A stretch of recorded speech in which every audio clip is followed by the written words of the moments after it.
let's talk about something that's flying under almost everyone's radar. Forget inflation for just a second. There's a much, much bigger story brewing, a multi-trillion-dollar debt bomb that's set to go off in 2026. So today, we're going to break down this great refinancing and what it actually means for your money, for the markets, and for the entire global economy. You know all those rate hikes we've been hearing about?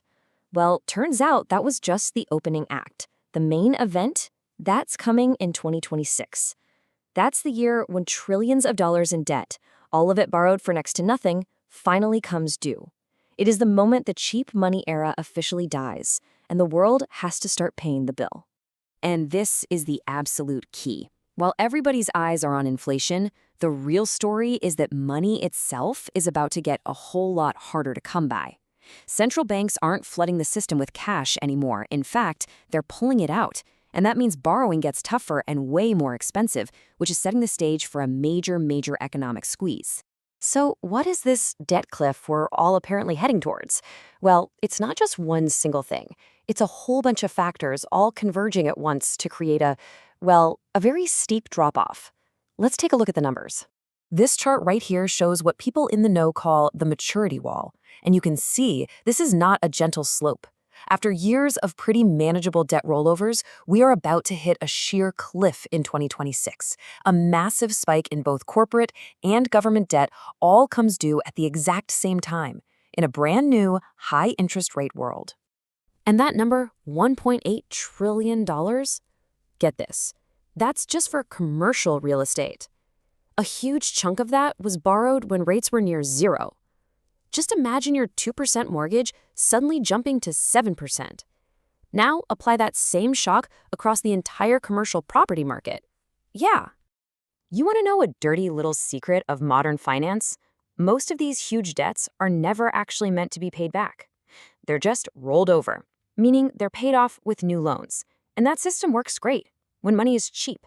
But the second interest rates spike, the whole model just fractures, putting unbelievable pressure on anyone who needs to borrow. And look, this isn't just a problem for some over-leveraged companies. The real foundation for this whole thing, this instability, it starts right at the top, with sovereign debt. That's the debt held by entire countries. This is a truly global storm brewing. To really get a sense of the scale here, let's look at the poster child for this whole problem, Japan. They've been living in this high-debt, low-growth world for decades, and honestly, their situation is a stark warning for the rest of us. 234%, that's Japan's debt-to-GDP ratio. What that means is their national debt is more than double what their entire country produces in a whole year. When you get to that point, it becomes pretty much impossible to just grow your way out of the problem. And this is exactly why one country's debt problem becomes everyone's problem. It creates what we call systemic risk.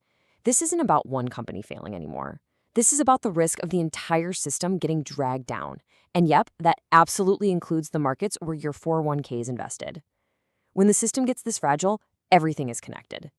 So, how does this huge global storm actually play out for individual companies? Well, it creates this massive divide. It basically splits the corporate world into two very different camps. On one side, you've got the zombies, companies that are pretty much the walking dead of the business world. And on the other, you have the cash kings, companies that are perfectly positioned to just dominate. This coming credit crunch is going to be the event that finally reveals who's who. So first, let's talk about these zombies. These are the companies that only managed to survive because borrowing money was basically free. They loaded up on debt, but now that rates are going up, they can't even afford their interest payments. They're incredibly fragile, they're way too over-leveraged, and they're at a serious risk of going under. But on the other side of the coin, you have the cash kings. These are the companies with rock-solid balance sheets, very little debt, and they generate tons of cash just from their regular operations. For them, a downturn isn't a crisis, it's an opportunity. They can start scooping up the assets from all those bankrupt zombies for pennies on the dollar. So the million-dollar question for any investor is, how in the world do you tell these two apart? Well, the good news is there are some specific tools you can use to look right under the hood and see how healthy a company really is. It all starts right here on the balance sheet. We're going to look at three key things: how much debt a company is carrying, whether it can pay its bills right now, and, this one's the most important, can its profits actually cover its interest payments? That last one, that's where the zombies really get exposed. Okay, so for a really quick health check, you can look at the debt to equity ratio. Anything under 0.5 is usually a good sign. But if you want a real stress test, you should look at the debt to EBITDA ratio. This tells you how many years of profit it would take to pay off all the debt. If that number is over 4, that's a red flag. In this kind of environment, the cash kings often have a ratio under 2, while the zombies, they're sitting on ratios of 5, 6, or even higher. And this quote from Warren Buffett just perfectly captures why this is so critical right now. You see, for the last 10 years or so, the tide of cheap money has been really high, and it's been covering up a lot of bad decisions and weak business models. Well, now that tide is finally going out, and we're all about to see who's really prepared and who isn't.